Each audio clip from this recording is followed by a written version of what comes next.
He stood just 16 inches tall. He had no uniform, no rifle, and no human voice.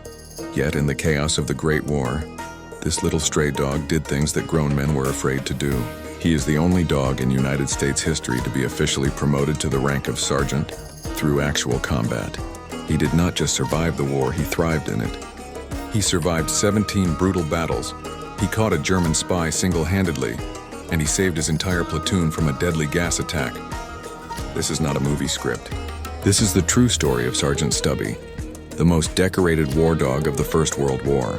The story begins in the year 1917, on the training grounds of Yale University in Connecticut.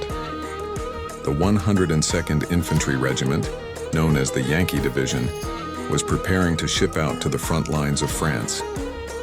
The soldiers were young, nervous, and far from home, but while they marched, a starving, freezing puppy wandered onto the field.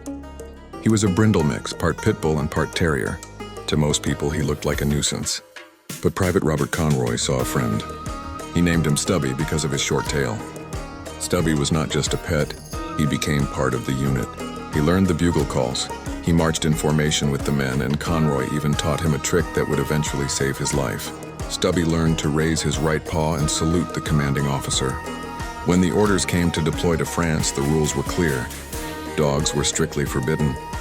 Private Robert Conroy faced a difficult choice.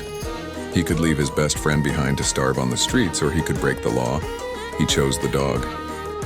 Conroy smuggled Stubby onto the troop ship inside his heavy overcoat and hid him in the coal bin for the journey across the Atlantic Ocean. Eventually, the commanding officer discovered the stowaway. The soldiers were terrified the dog would be thrown overboard. But just as the officer started to scold them, Stubby sat up on his hind legs and delivered a perfect salute. The officer was so shocked that he laughed out loud and wrote a special order allowing Stubby to stay as the official mascot of the 102nd Infantry.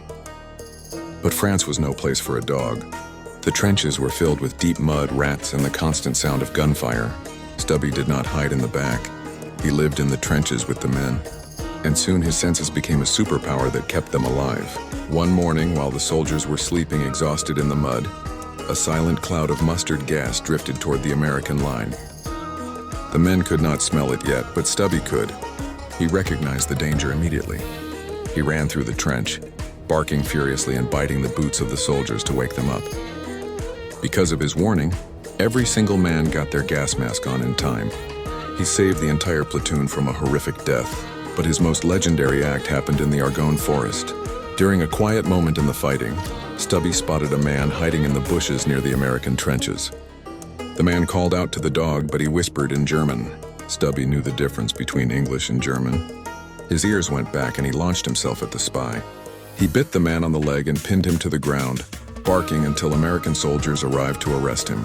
For capturing an enemy combatant single-handedly, the infantry did something unheard of. They officially promoted him to the rank of sergeant. He was now the first dog in history to outrank his own owner.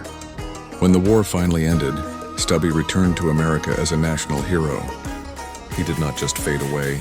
He led parades across the country. He appeared in theater shows, and he met 3 different United States presidents.